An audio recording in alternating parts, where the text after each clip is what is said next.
warahmatullahi wabarakatuh. Nawaitu ta'limat ta'lim wa tazakkur wa tazakir wa nantauka ifa wal ifad wa istabil istifad wa haisul tamasuki bi kitabillah wa sunnati rasulillah sallallahu alaihi wasallam wa du'a ilal huda wa lidal khair bil tiwa'i wa jihillah wa madati wa kurbihi wa sawabihi insyaallah la haula wala quwata illa billahil azim. So pada pagi ini kita akan mendengar pembentangan daripada kumpulan Rebetul Adawiyah Muhammad Akmal dan Ahmad Lokman berkaitan tentang agama Kristian. Falyatafaddal mashkura. Silakan. Okay, Assalamualaikum. Saya Rabia Tanya binti Rasul. Kami akan membentangkan tentang agama Kristian. Okay. Sejarah agama Kristian.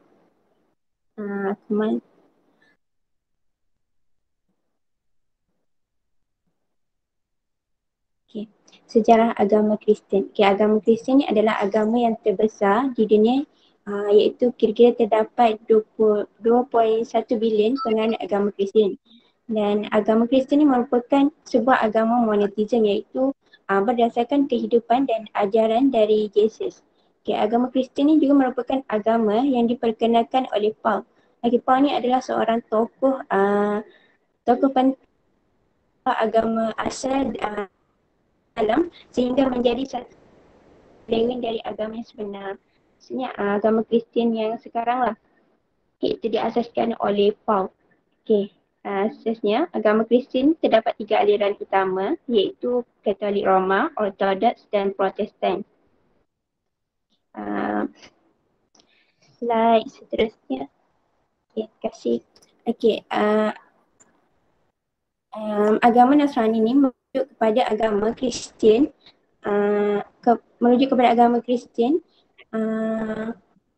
iaitu tempat kelahiran Nabi Isa itu di Nazareth,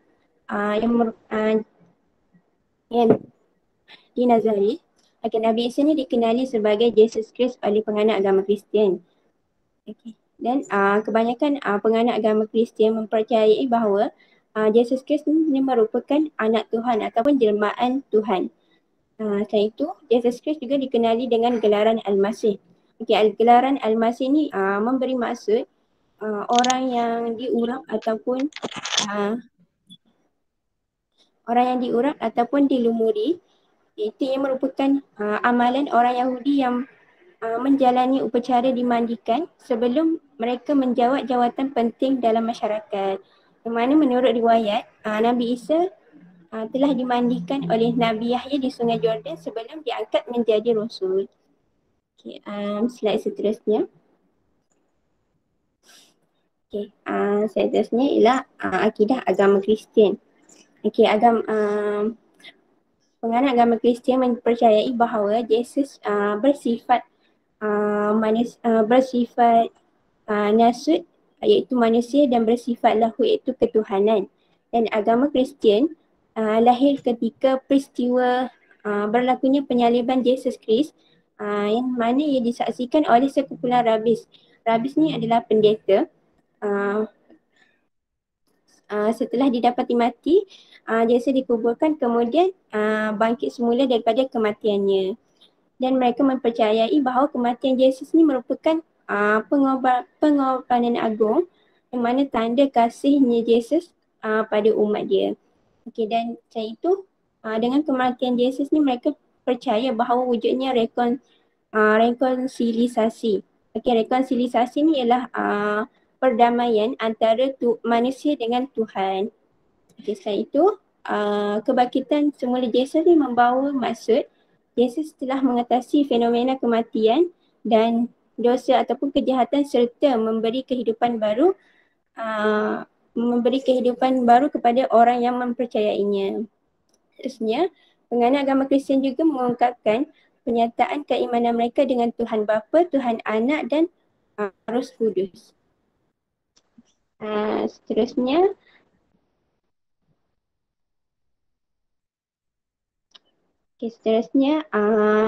mereka juga menamakan pegangan akidah ni dengan nama Trinitarian, yang bermaksud memahami keesaan Tuhan itu bergabung dalam kesatuan antara Tuhan Bapa, Tuhan Anak dan Roh Kudus yang memandu umat. Selain itu, mereka menganggap diri mereka ni sebagai penganut monoteism penganut monoteism atas hujah mempercayai Tuhan yang satu.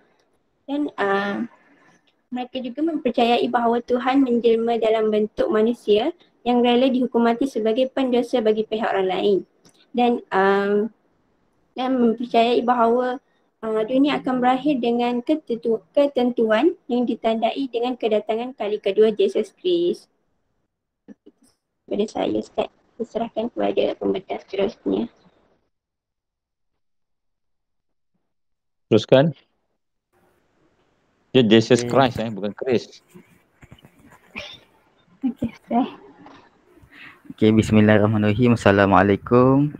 Okay, hari ini saya akan membentangkan kitab suci untuk agama Kristian. Okay. Kitab suci yang paling betul-betul suci untuk agama Kristian adalah Bible. Okay, Bible ini dia ada dua kitabnya. Satu Old Testament dengan New Testament. Okay, saya akan terangkan kitab Bible Old Testament atau Perjanjian Lama. Okay, ini adalah merupakan kitab suci yang pertama iaitu Old Testament. Old bukan all. Old Testament. Kitab lama, suci yang pertama. Old. Okay. Ia adalah berkait rapat dengan kitab suci Yahudi, Tanakh. Okay. Kitab Old Testament ini, Bible, dianggap kitab suci untuk kedua-dua penganut Yahudi dan Kristian. Dipercayai oleh Tuhan memberikan inspirasi untuk manusia menulisnya. Okay. Kandungan bukunya berbeza dan ia mengenai Tuhan dan orang Israel. Okay. Dalam kitab Bible Old Testament, dia menceritakan tentang bangsa Israel sejak penaklukan Kanaan sampai pembuangan ke Babilonia. Okay, terdapat 39 buah senarai buku Old Testament. Saya akan kembalikan dia seperti asal. Okey, ini adalah jadual susunan kitab dalam Old Testament. Okey. Dia ada pecahan dia. Satu Pentateuch. Saya tak pasti, tak dapat maksud dia. Yang pertama, Pentateuch ada dalam 5 jenis buah kitab. Yang kedua, historical books, iaitu kitab sejarah. Kitab sejarah ada dalam 10. Yang ketiga, wisdom books, iaitu kitab puisi, syair dan hikmat. Okey, kat sini ada dalam 7. Yang terakhir adalah prophetic books, iaitu kitab para nabi. Dalam kitab Bible Old Testament ni ada juga menceritakan tentang para nabi dan nama-namanya kita boleh tengok macam Isaiah, Jeremiah. Nak sebut pun susah juga sebab namanya agak macam bunyi-bunyi Latin sikit. Hona, Joel, Amos, Obadiah, Jonah, Michah. Ada dalam, tak silap, dalam 13 macam tu. Okay, ini adalah dia punya kitab-kitab Old Testament. Anda dapat kat mana ni semua je? Saya. Ini saya ambil dalam sumber internet. Oh, bukan dalam nota Ana begitu? Nota. Bukan. Okey, teruskan. Ada beza ke Ustaz? Tak, okey lah. Okay. Sama je. Oh, sama. Okey. Yang seterusnya ini kitab Bible New Testament. Iaitu kitab Bible yang kedua. Yang dulu dia ada yang lama dan ada yang baru. Okey, yang baru ni adalah kitab suci yang kedua. Okey. Dia menceritakan tentang Jesus sendiri datang untuk memperkukuhkan pegangan dan undang-undang Father God, iaitu Holy Spirit. Okey. Satunya, dia mementingkan kekayaan yang boleh dikumpulkan dalam heaven, iaitu syurga. Terusnya, menghalang kegiatan yang tidak bermoral dan tidak beretika. Dalam kitab New Testament, ada dalam 27 buah senarai buku.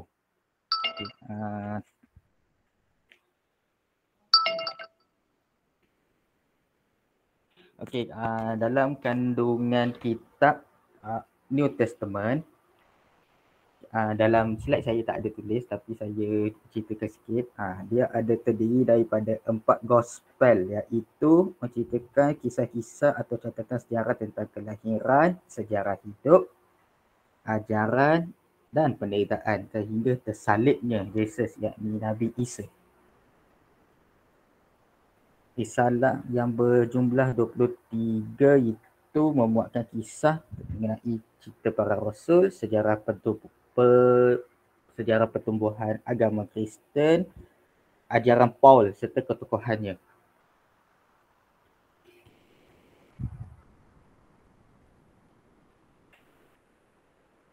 Okey, dalam mengenai dua kitab New Testament ni, dia yang tadi saya cerita ada 27. Daripada 27 kitab atau buah kitab, hanya 4 sahaja buah kitab yang bertaraf, yang kira macam dia diguna pakai oleh semua agama, kira macam paling terkemuka, masyhur.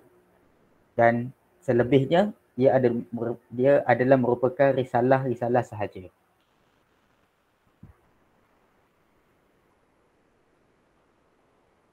Okey, itu sahaja daripada saya. Okay, terima kasih.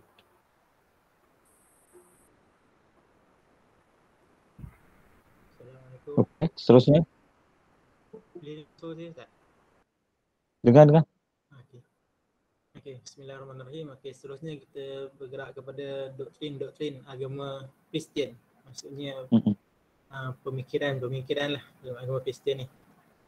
Okey, yang pertama doktrin dosa warisan. Ini ajaran Kristian mempercayai bahawa manusia sejak lahir telah pun menanggung dosa. Yang pertama. Okey, yang seterusnya manusia itu menanggung dosa akibat daripada kesalahan Adam dan Hawa yang melanggar perintah Allah Subhanahu Wa Taala dengan memakan buah dari pohon larangan. Dan benda ni pun ada dalam surah Al-Baqarah kan, yang pasal Nabi Adam dan Hawa makan buah khuldi tu. Sebenarnya Adam dan Hawa dianggap berdosa dan disingkirkan dari syurga. Okey, seterusnya pelbagai usaha yang dilakukan untuk menghapuskan dosa itu. Okey, dalam Old Testament dia ada sebut orang Yahudi dia nak hapuskan dosa tu, dia mengorbankan lembu dan kambing. Itu antara usaha-usaha dia lah. Dan bagi orang Kristian pula, pengorbanan agung perlu dilakukan untuk menghapuskan dosa seluruh umat, iaitu dengan kematian anak Tuhan, itu bunuh tu lah, Nabi Isa. Okey, seterusnya doktrin anak Tuhan yang kedua. Pertama, untuk menyelamatkan manusia, Tuhan telah menurunkan anaknya dalam kandungan Maryam ataupun Mary. Yang kedua, ajaran Kristian percaya bahawa Jesus Christ adalah anak Tuhan yang tunggal. Dan Yesus ini lebih hampir dengan Tuhan dan semestinya mempunyai satu ciri yang unik lah dekat Jesus Christ ni. Okey, maka disebabkan itu Jesus Christ ni dia melalui proses kelahiran yang tak sama dengan manusia biasa. Tu special ni lah Jesus Christ ni. Okey, seterusnya slide. Okay, doktrin seterusnya ialah doktrin ketuhanan Yesus. Okey, dunia Kristian menukarkan Yesus dari anak Tuhan kepada Tuhan. Okey, lepas tu seterusnya mendakwa Yesus sebenarnya Tuhan yang menjelma dalam bentuk manusia. Sebab orang Kristian percaya kan Bible tu diturunkan kepada Yesus. Jadi mereka anggap perkataan semua tu daripada Yesus lah. Maksudnya Yesus ni dia anggap sama dengan Tuhan. Berdasarkan isi kandungan ajarannya, keajaiban yang ditunjukkan dan kematiannya di tiang salib. Tu dia punya ni tu.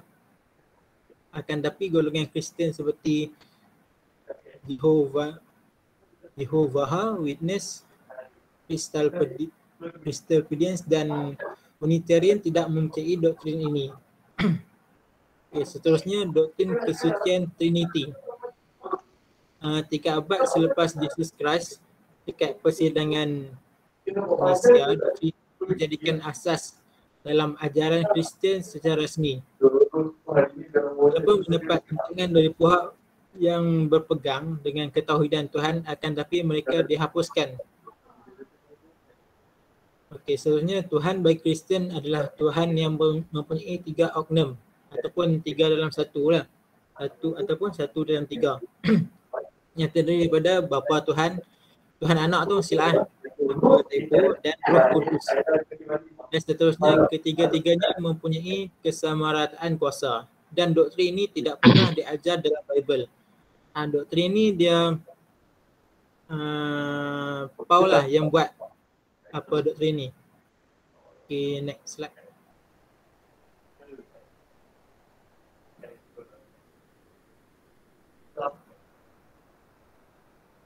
Seterusnya doktrin penyaliban Yesus. Doktrin yang menjadi lambang utama dalam agama Kristian, yakni misteri penyaliban Yesus di tiang salib.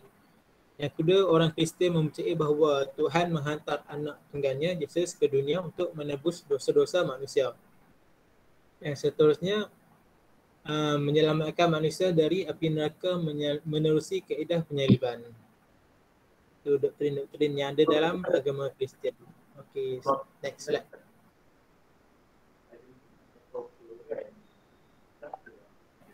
Okey, seterusnya kita tengok dia punya perayaan agama Kristian. Yang pertama, hari Easter. Kepercayaan penganut agama Kristian bahawa Yesus Kristus telah dihidupkan kembali pada hari Ahad. Dan lazimnya sambutan ini disambut antara akhir bulan 3 dan akhir bulan 4 setiap tahun. Untuk penganut Kristian Timur, dia sambut pada awal bulan 4 hingga awal bulan 5. Okey, seterusnya Holy Week disambut sebelum perayaan Easter dan hari Jumaat sebelum Easter disambut sebagai Good Friday. Maksudnya minggu sebelum hari Easter tu lah. Okey, seterusnya Palm Sunday merupakan permulaan minggu suci. Hari Holy Week tu lah. First Holy Week tu. Setiap penganut diberikan daun palma yang diurapi oleh paderi. Kemudian perayaan hari Easter ni terkenal dengan pemberian telur berwarna-warni yang berisikan coklat. Okay. Ni antara gambar lah perayaan Holy Week dan juga Good Friday. Okay, next.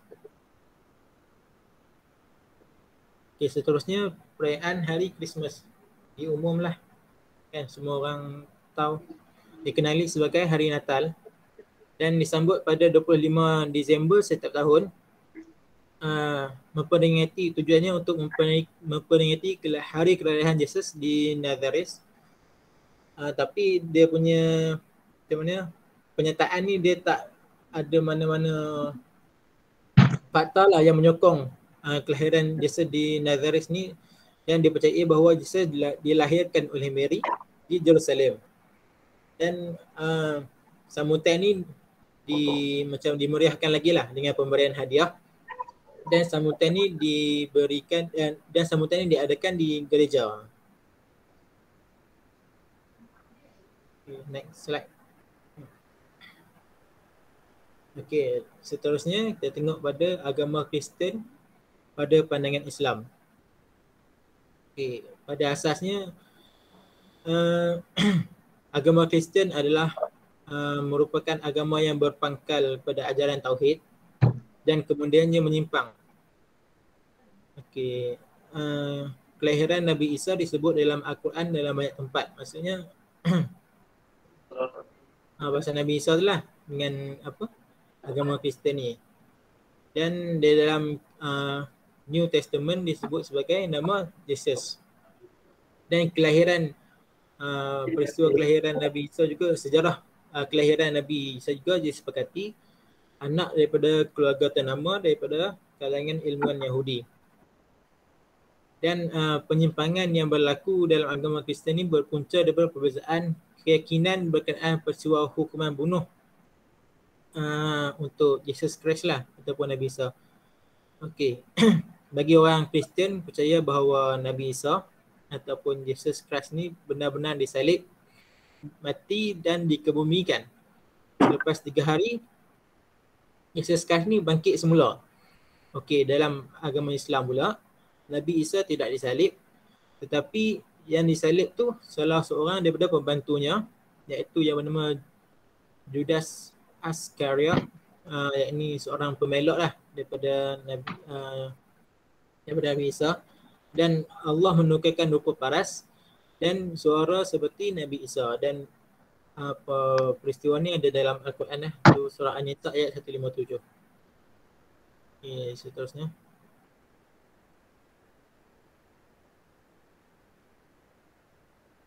Okay. Doktrin Kristian Trinity adalah ciptaan baru dan bukannya yang dibuat oleh Nabi Isa dalam kitab Injil. Macam yang disebutkan awal tadilah. Dia diperkenalkan oleh Saint Paul pada 325 Masihi dekat persidangan Indonesia tadilah.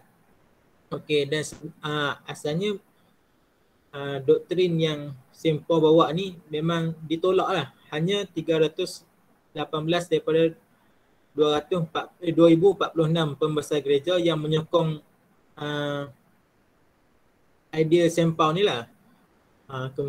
Banyaknya menyebelahi paderi yang bernama Athanasius yang berpegang kepada Jesus tu bukan Tuhan. Maksudnya mereka masih berpegang kepada agama Kristian berpegang kepada Tuhan yang satu lah. Okay, pada asasnya menyamai konsep wahyu di dalam Islam. Tetapi objek dan cara proses wahyu menyimpang jauh dari dasar tauhid. Macam saya kata hak awal tadi, mereka menganggap Jesus tu ialah wahyu, maka Jesus tu adalah Tuhan. Dan perkara ini memanglah totally bercanggah dengan agama Islam yang berpegang dengan Al-Quran. Kitab yang digunakan, sebenarnya kitab yang digunakan hari ini bukan lagi Injil. Bukan lagi Injil yang asli lah. Kandungan dan bahasanya bukan lagi yang asli lah. Kalau Injil yang asalnya berbahasa Hebrew, yang sekarang ni dah diterjemah dalam banyak-banyak bahasa lain. Okay, seterusnya kandungan Injil sekarang berisi maklumat, cerita-cerita atau kisah para rasul mereka dan mengenai Paul.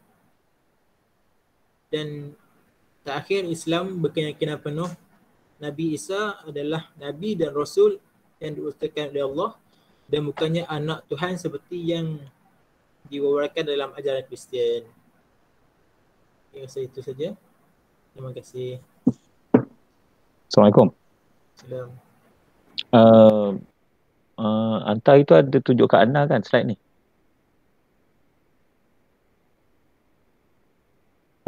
Ada tak tunjuk kat Ana dulu sebelum bentang? Apa Ustaz? Tunjukkan slide. Slide ni Anta ada tunjuk kat Ana dulu tak sebelum bentang? Minggu lepas. Minggu lepas ada 2 slide Anda dapat. Ada kan? Ke tak ada?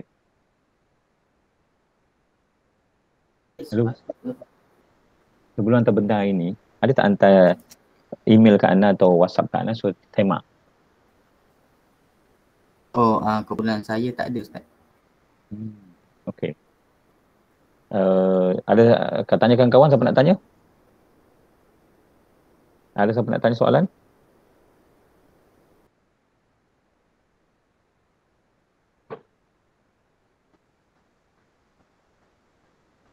Anda boleh undo share screen je. Boleh keluar. Share screen ni. Apa Ustaz? Anda nak share screen, so anda keluar daripada ni. Apa ni saya tutup. Anda tutup anda screen, nanti anda nak betul anda nak petunjuk anda screen Pak. Okey.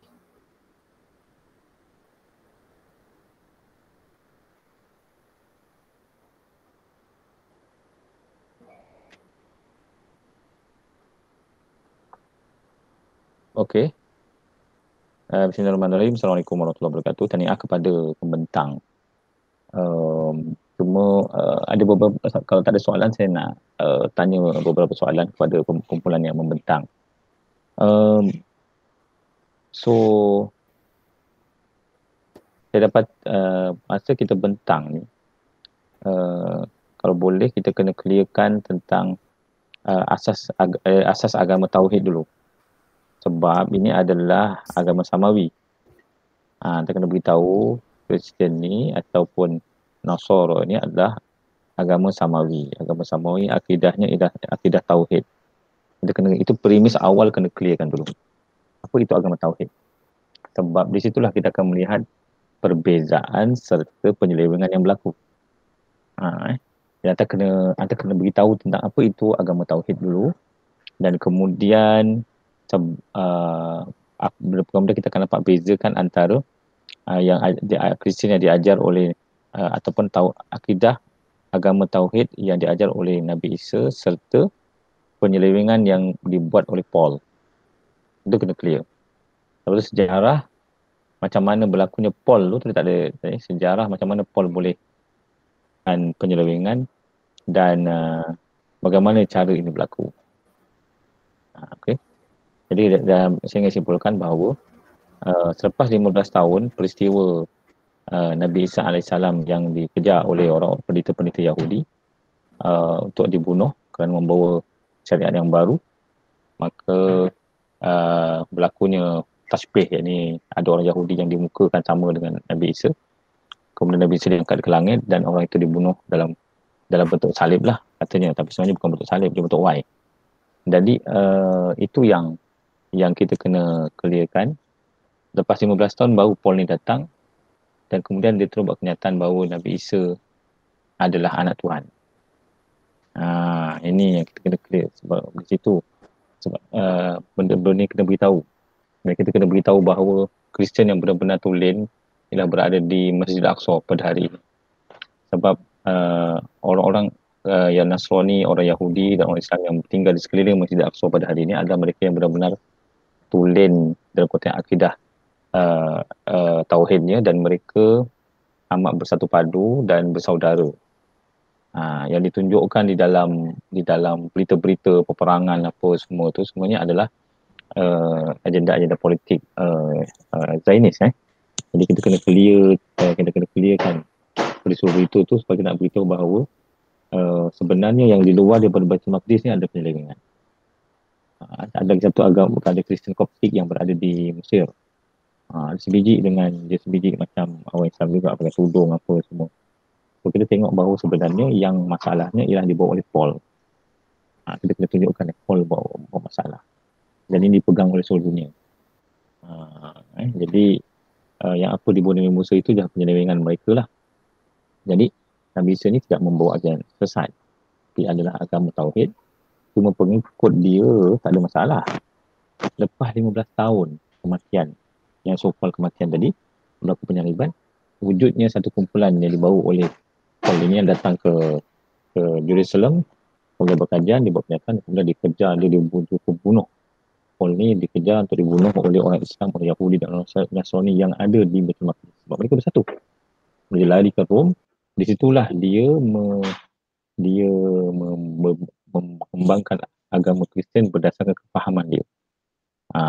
Berdasarkan kefahaman dia. Ini yang kita kena clearkan. Yang sepatutnya anda kena clearkan lah. Kita tengok sekejap. Tak bos, bagi saya 10 minit je, sekejap.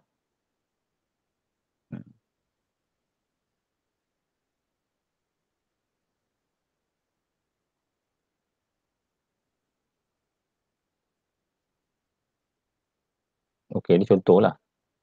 Yang kedua, kita kena clearkan bahawa anda kena clearkan apa itu Old Testament, apa itu New Testament. Old Testament ialah Taurat, New Testament adalah Injil. Itu kena clearkan, kita Taurat, Zabur, Injil, Quran kan.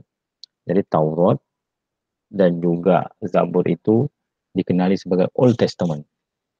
Injil dikenali sebagai New Testament, perjanjian lama, perjanjian baru.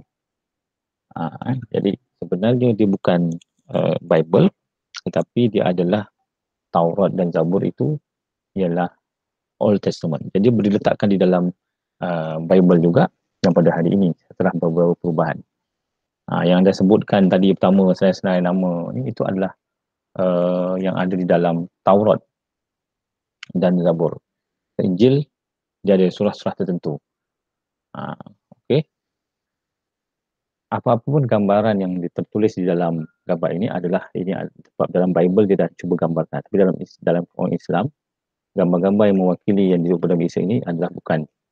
Dia adalah Nabi yang maksum dan sudah pastinya kita tidak dibenarkan untuk membuat penulisan atau membuat lukisan dan sebagainya kepada Nabi dan Rasul. Tapi yang ditunjukkan ini adalah Jesus dalam kefahaman orang Yahudi, tetapi dalam kefahaman kita ialah dia adalah Nabi dan Rasul. Kita kena clear.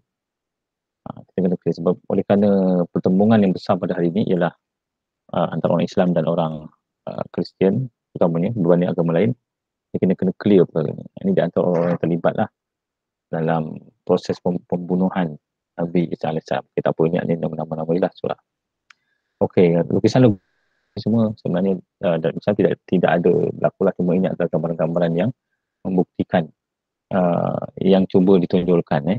Ini macam digambarkan Nabi malaikat Jibril memberitahu Maryam tentang kelahiran anak dia walaupun Maryam tidak disentuh oleh lelaki. Ini seperti lari. Ini gambaran. So, dalam Islam tak boleh. Kita kena clear dalam fahaman kita. So apa yang tergambar di dalam di surat khabar, di majalah, di gereja itu adalah gambaran mereka dan kita tidak mengiktirafnya sebagai gambaran kerana Nabi dan melibatkan Nabi dan Rasul. Tak boleh clear lah. Okay, ni dia orang bawa pergi nak bersalin apa semua, dapat anak dekat bawah pokok tamal. Dan di sinilah berlakunya kenapa mereka berlakunya orang-orang Yahudi. Sebenarnya orang-orang Yahudi ni menunggu je. Orang Yahudi ni dia tidak suka orang yang Nasrani sebab tu agama Yahudi Kristian ni juga untuk orang Israel. Orang Israel ni dia tak nak ada syariat baru. Jadi sebab orang Israel ni dia dapat syariat tapi tetap degil. Jadi agama Yahudi ni dia menciptakan tentang kasih sayang dan sebagainya, dia tak nak. Iaitu orang Kristian ni more on humanity. Orang Yahudi dia tadi tengok dia more on dia tak tengok kiri kanan, dia terus je. Lepas tu kita tengok apa yang berlaku di Palestin pada hari ni. Dia tak kisah orang lain, dia berasa dia betul je. Ini yang problemnya. Kristian kan lembut sangat pula. Ini yang berlaku. Okey, contohlah ini pembunuhan terhadap anak kecil. Maka kemudian dia lari ke Egypt. Jadi sebenarnya musuh orang-orang Kristian ni orang Yahudi. Orang Yahudi dan Kristian tidak pernah bersatu dan tidak pernah bergabung pun. Sebab mereka ini adalah yang merosakkan dia yang merosakkan agama itu sendiri. Sebab itu orang-orang Yahudi je berusaha untuk membunuh Nabi Isa AS. Sebab dia tak suka syariat baru. Dia tak suka Nabi selain daripada Bani Israel. Inilah yang berlaku. Itu clear. Itu kena beritahu dalam pembentangan kita. Sebenarnya banyak lagi ni pembentangan tapi saya ingat tak apa. Kita tengok je. Ini gambaran-gambaran mereka yang tentang Nabi Isa AS dan tentang peristiwa-peristiwa yang berlaku. Sehingga kan dia dianggap sebagai Tuhan ni kerana dia menyembuhkan orang penyakit, orang buta, orang mati dan sebagainya. Ini fahaman mereka. Lepas tu orang Yahudi rasa terancam kerana ada Nabi yang lebih power lah daripada Nabi dia. Sebab tu dia nak cuba bunuh Nabi Isa AS. Sedangkan tujuan Nabi Isa ialah untuk menyelamatkan Bani Israel ni, untuk kembalikan mereka sebab mereka degil dapat agama, mereka sombong pula. Ini antara contoh-contoh yang berlaku lah. Okey. Ini pahaman mereka. Saya tidak berasal untuk menunjukkan ini, tapi inilah dia punca kenapa mereka menganggap Nabi Isa sebagai anak Tuhan. Okey. Kemudian ada satu lagi. Sekejap. Last. Ini adalah Kristian di zaman Jesus Paul lah. Macam mana dia berkembangkan dia punya ni. Okey. Ini gambar dia. Ini sampel dia. Ini apa yang berlaku. Dia kata dia mimpi je ngaku dia Tuhan dan sebagainya. Di sini dalam berlakunya pembaptisan. Sebelum tu dalam Islam tak ada pembaptisan. Ini dia ada pembaptisan yang baru-baru. Ini yang Paul ni buat lah. Okey. Lepas tu boleh menghapuskan dosa dengan mengakui dosa depan padri. Kemudian boleh menyembuhkan orang sakit. Okey. Ini kefahaman mereka. Okay. Kepada negara-negara. Okey. Okey. Okey. Itu sebenarnya yang kita antara yang kita kena tambah dalam kajian. So anak minta hantar tambah sikit tadi tu tentang apa yang masuk agama Samawi, perbezaan, ada kena sejarah sikit apa yang berlaku zaman Nabi Isa dan juga selepas Isa. Mengapa orang Yahudi selalu membunuh orang Kristian dan sebagainya, terutama di Palestin. Berkaitkan sikit apa yang berlaku di Palestin supaya kita faham. Okey, ada siapa nak tanya? Sebelum kita tutup pukul 9.20. Nanti tambah balik lebih nanti bentang tambah sikit balik kajian anda supaya penulisan anda tu lebih baik lagi lah. Jangan bulat-bulat dia tu. Okey, saya ingat ini untuk hari ni. Ada siapa nak tanya lagi?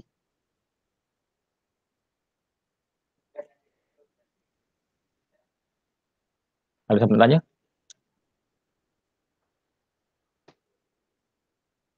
Okey.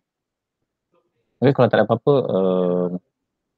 kita akan tutup ni dan saya mohon ampun maaf saya tekan salah silap kata. Hari ni kita ada ujian. Anda tunggu dalam pukul 11 nanti. Ujian untuk Yahudi dan Nasrani. Ujian kuis So tengok dalam portal. Itu saja. Assalamualaikum warahmatullahi wabarakatuh. Akhir baca tasbih kafar dan satu nas. Subhanakallahumma